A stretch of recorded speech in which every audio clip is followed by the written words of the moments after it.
Hello, in this tutorial I'm just going to quickly show you what you can do in terms of editing using NYX Viveza.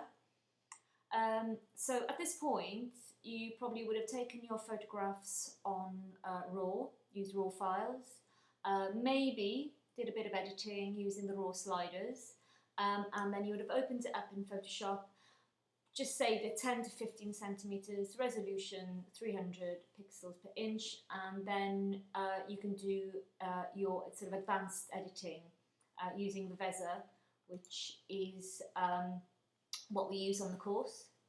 So you have your image, you go to filter, go into NYX and into Viveza.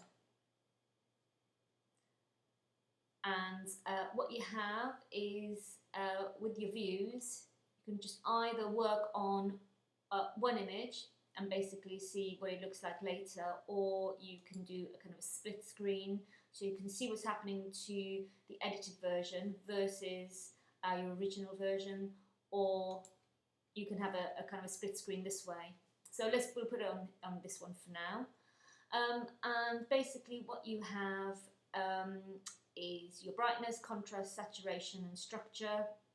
And then if you want to, I mean, normally the students will just use just these four things. You do have extra, you know, if you want to be quite advanced with what you're doing, but we tend not to use this. And also you can use levels and curves. And again, most students don't use this, they just tend to stick to these four main editing tools really. Brightness, exactly how you'd expect, so bright and dark.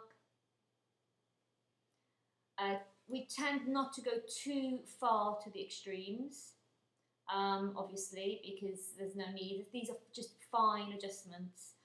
Contrast, again, you can see there's no point going to extreme contrast, so it's somewhere around the centre. Now the same thing with structure. You don't want to take all the structure out, and also you don't want to structure it. So again, that is fine, just fine tuning.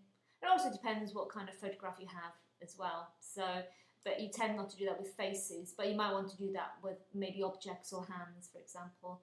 And then the only slider really you would use to the extreme is if you're saturation and you're desaturating it, so you're taking it into black and white. Okay. And then you can play around then, again, probably a bit more contrast.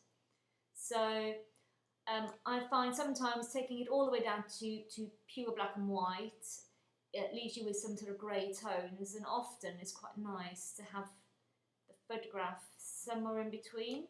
So it's not full black and white, but neither is it, you know, properly colour. And a lot of students use this particular sort of area on this slider to create quite nice images.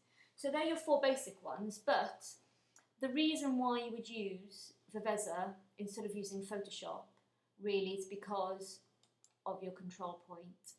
So if you click on your control point and say, for example, you wanted to just deal with this area here, just click, and then all it'll do is it'll just edit what's inside the circle, but it won't do all of it to the same level. So the closer to the centre you are, the more it will, I don't know, brighten, or the more contrast it'll do, and then it kind of fades out as it gets nearer the outside of the circle, so you don't have any harsh lines at all. So I'll show you here. If we were to structure this, you can see nothing else in the image changes, only what's inside that circle, and that is why it's really, really good, and that's why you can do a lot of very advanced editing and not have to, I don't know, go around and lasso bits and, you know, just isolate areas like you'd have to in Photoshop. You can just go around bit by bit. So then when you want to do another section of it, so back onto the control point, another control point here, for example. And then you might just want to, I don't know, maybe put a bit more contrast into there. You see it doesn't affect any other part of the photograph. So you can literally go around and sort out individual errors, individual mistakes, and not have to worry about affecting the rest of the image.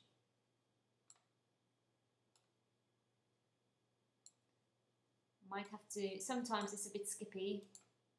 Oh, the other thing that you can do is trying to get an all white background. So you can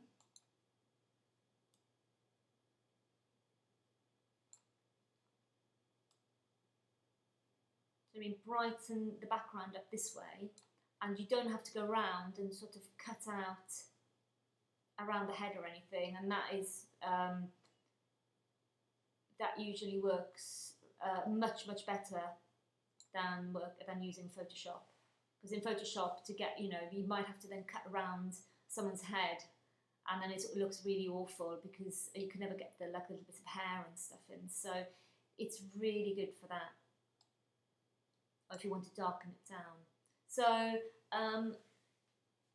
this is the kind of preferred method of editing on the course, and we tend to just use Photoshop for things like cropping and resizing, but in terms of the kind of advanced editing, you would always, if you could, use Viveza too. So if you want to come off this, then just kind of click off of it, okay, till they all disappear, and then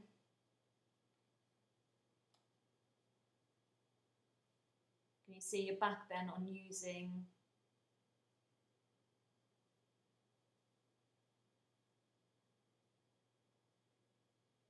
the sliders, which will affect everything.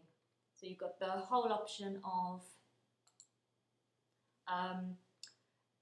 just editing the whole image as one, or again you can go into these control points and then you can have a really good look at the kind of before and the after. Okay, and then at the end of it, you just okay and wait, and then it'll edit it, and again you layer it, you merge them, and then you would just double check. So you'd go into image size like we'd normally do, put them into 10 by 15 centimeters, resolution always 300 pixels per inch, and then file, so okay that, and then you go to file and save as,